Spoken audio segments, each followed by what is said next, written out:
Shalom, shalom! Estamos dando início a mais um momento juntos, mais uma interação, mais um conteúdo para a nossa proposta de uma playlist, de um curso praticamente, vamos dizer, até um compêndio, né, de aulas e de conteúdo que vai ser desenvolvido em aulas sobre a história da igreja. Já tivemos já duas aulas nesse círculo de aulas e hoje vamos para a terceira. Vamos tratar hoje sobre os escritos dos pais da igreja, né? E as escrituras sagradas. Lembrando a você que se não é inscrito, se inscreva no canal. E se é inscrito, já se inscreveu, dê o seu like no vídeo e também compartilhe, amém? Quando fizer comentário, se for fazer comentário, não cita like, joinha, vídeo, não cita essas palavras, por quê? Porque essas palavras são consideradas spams para a plataforma do YouTube e me prejudica dentro da plataforma. Muito bem, obrigado a todos. Vamos então para a aula de hoje. Quando nós falamos sobre os escritos dos pais da igreja, né? E abordamos nessa ênfase sobre todo o desenvolvimento, atividade, atuação deles, nós temos que começar a pensar a partir de Inácio, aquele que foi martirizado, que já falei na aula anterior, que foi o primeiro mártir pós período apostólico, tá? Inácio, ele pode ter sido considerado como aquele que foi além de ser o mártir pós período apostólico, o mais célebre desses primeiros 10 anos, a primeira década pós período apostólico. Então, dentro dessa proposta, quando os primeiros escritores cristãos, os primeiros, vamos dizer assim, teólogos, que são denominados pais da igreja, né, que eram não só escritores, mas eram também apologetas, e muitos deles eram bispos, que estavam à frente das igrejas e supervisionando-as. Eles eram contemporâneos dos apóstolos, eles conviveram, muitos deles, com os apóstolos, e desfrutaram do privilégio de ouvir os seus ensinos. Alguns deles até compartilharam com eles os labores do evangelho e conversavam, claro, livremente com eles no dia a dia. Paulo, por exemplo, fala de um Clemente, que possivelmente tenha sido Clemente de Alexandria, que se tornou um dos pais da igreja. Um que podemos dizer que Paulo citou, que era para Paulo conhecido já por Paulo, e tornou-se um pai apostólico, ou um pai da igreja. Desde que tinham tão alto privilégio desses pais da igreja, deveríamos naturalmente pensar até que eles contribuíram para a construção do credo da igreja, né? E podemos também dizer que no caso de Inácio, que foi um dos primeiros pais apostólicos, ele se tornou um bispo de Antioquia, que era inclusive a igreja que era considerada metrópole, né? Porque estava dentro da metrópole da Síria, que era Antioquia, tá? E por volta do ano 70 era ele já, Inácio, e discípulo, seguidor do apóstolo João, que vai morrer 7 anos após a morte de João Inácio. Então, Inácio e João foram contemporâneos também, se podemos olhar assim. Então, certamente de algo mais propenso, nós podemos dizer que as afirmações definitivas e absolutas das Escrituras, vindas diretamente de Deus para a alma, não eram muito diferentes dos escritos de alguns pais da igreja, porque eles conviveram com os apóstolos, alguns deles. Tiveram esse relacionamento, esse contato, até de atuação missional com os apóstolos. Tá? Então, Inácio, por exemplo, discípulo de João, Clemente, discípulo de Paulo. Então, automaticamente, mais tarde, surgiu alguns livros apócrifos, que foram livros que não foram canonizados, aceitos para serem tornados canônicos pelos concílios que efetivaram o cano, como o concílio de Niceia, depois o concílio de Jânia, o de Calcedônia, né?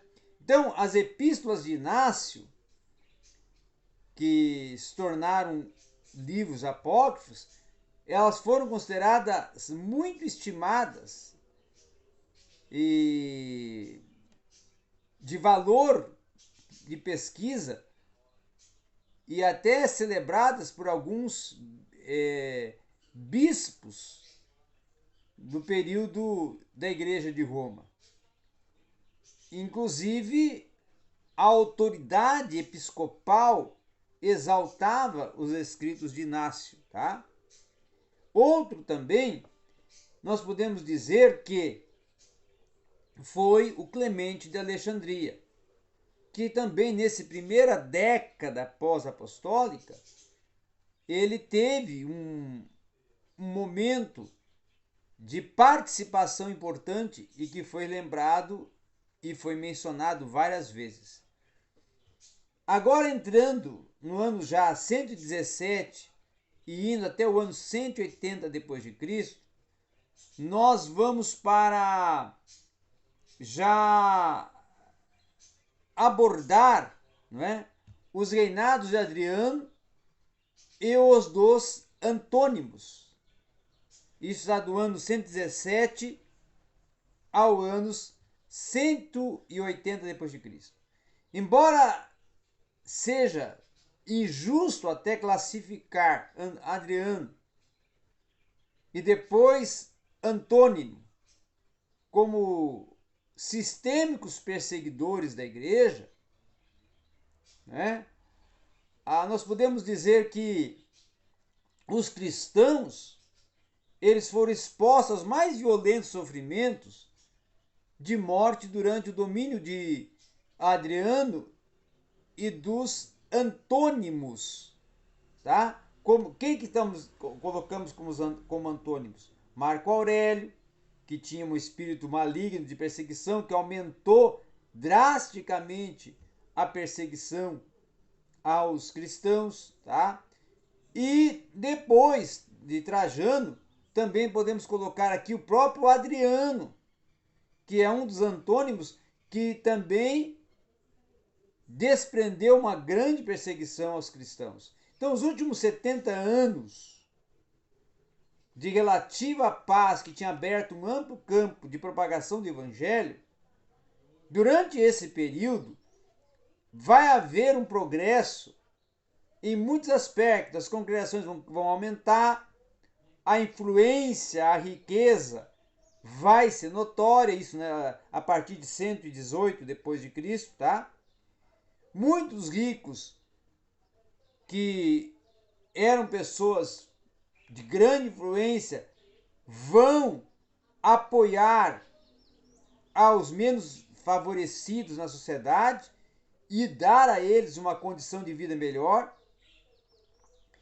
E com isso vai causar essa mudança e uma certa preocupação e ameaça até às aspirações e aos ideais políticos do império, tá?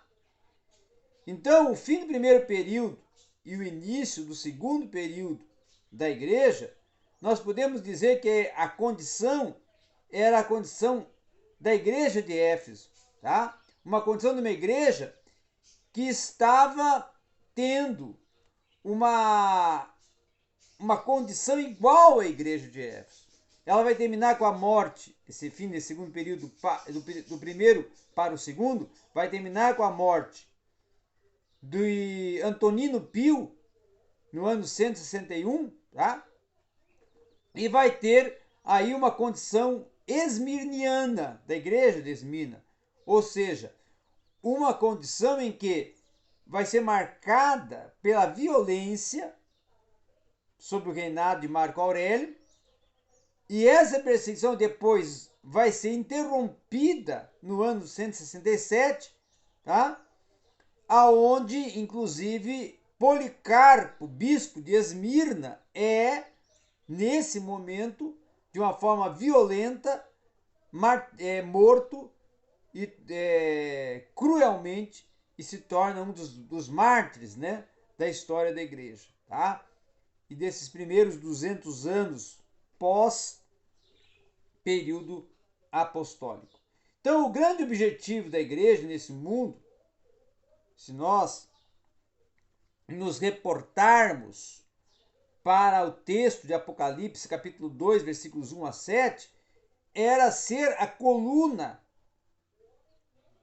e a firmeza da verdade.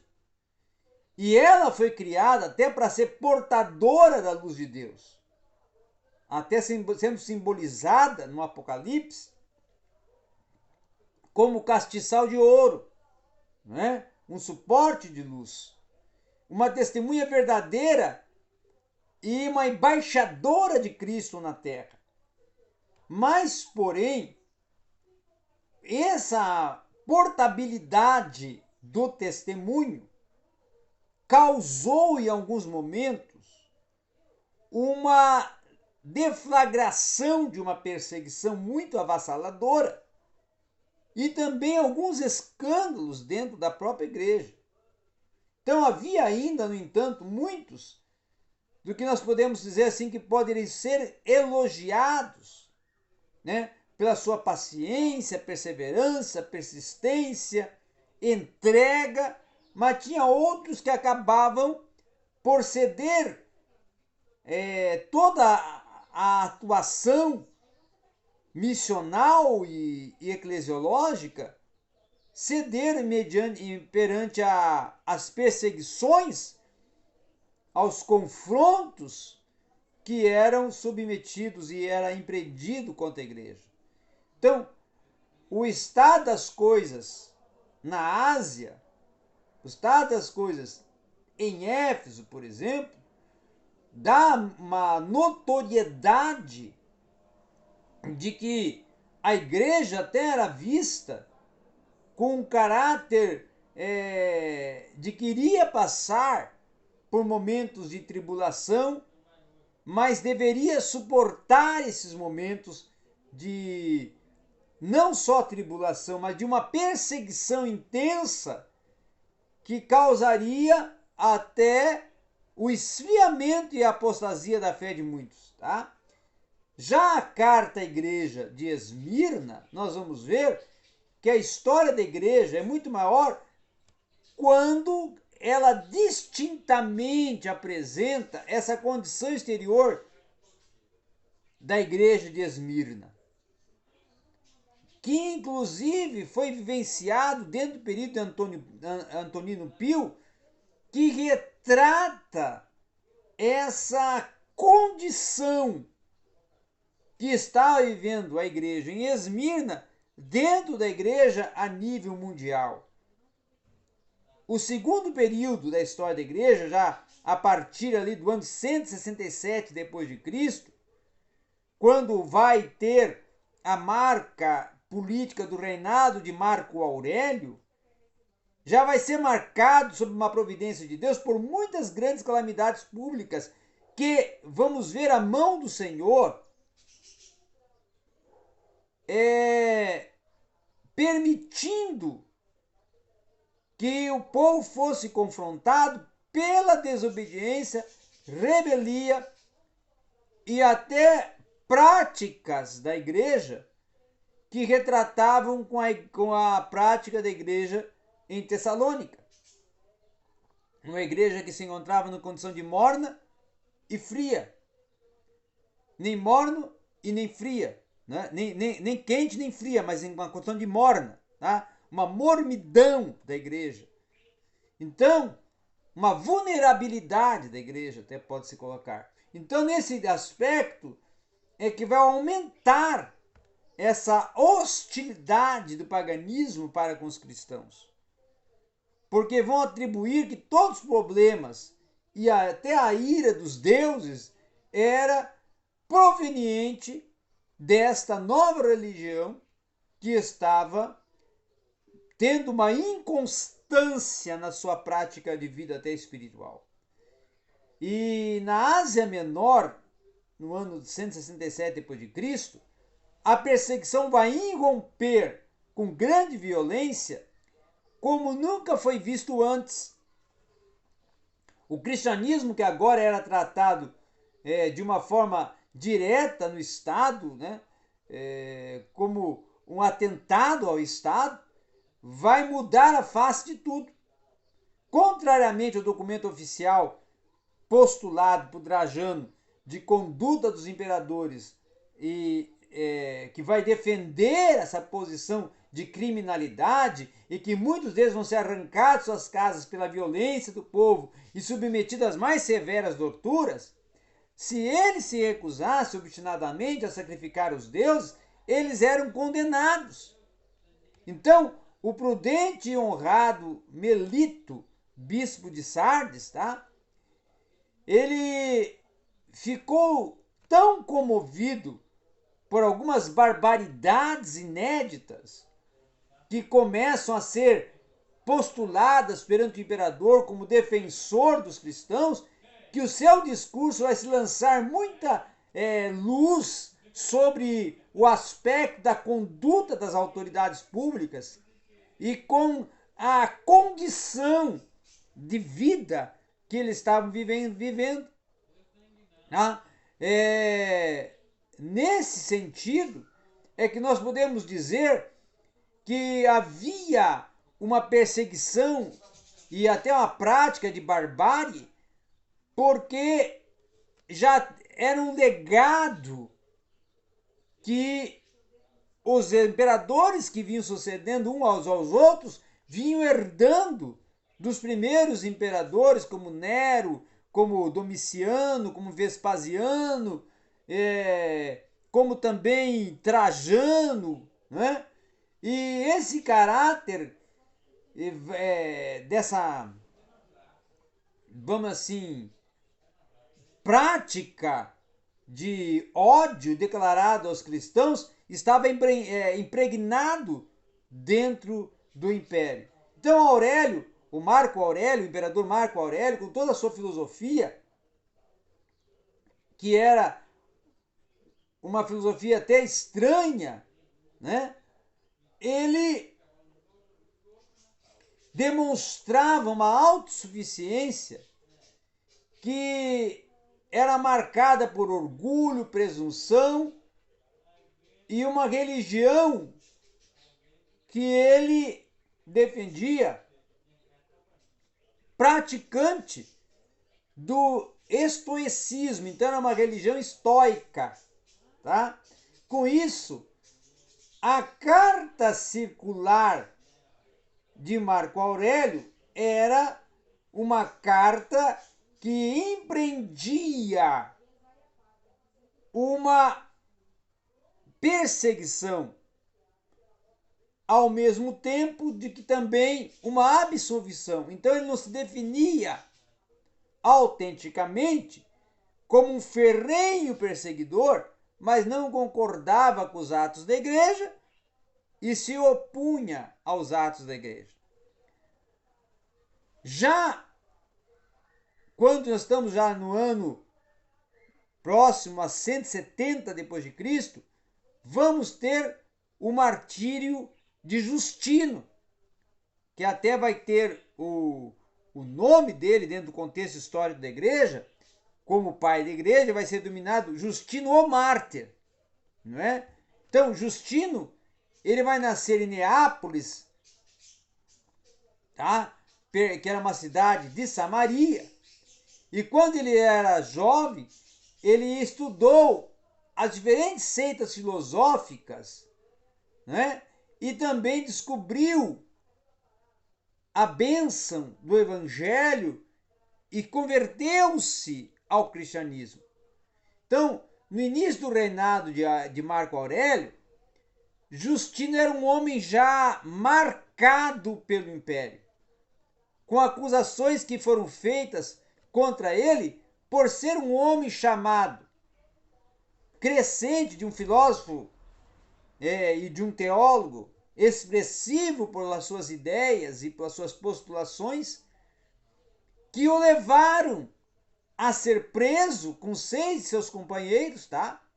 E todos eles foram levados perante o prefeito da cidade e foram requisitados a sacrificarem aos deuses, a irem contra ao que defendiam e acabar sacrificando os deuses. Então, com isso, como eles rejeitaram a esta imposição, é que foi decretado que eles deveriam ser mortos de uma forma cruel, martirizados, decapitados, tá? Então os mártires se alegraram, os mártires que eu digo, Justino e seus 6 companheiros, se alegraram e louvaram a Deus quando foram levados à prisão, quando estavam sendo açoitados. E mesmo até antes de serem decapitados, o sentimento e a expressão vista era de louvor e gratidão a Deus por estarem morrendo pela causa do Evangelho. Então isso vai acontecer em Roma, por volta do ano 170 depois de Cristo, e com isso eles vão se tornar, a partir da pessoa de Justino, mártires que são lembrados como vidas que se entregaram e que se submeteram a todo tipo de sofrimento, até a morte por decapitação, pós o período apostólico. E era isso o que nós tínhamos para hoje na nossa aula, que abraçamos desde o período de 107 até 180, depois de Cristo.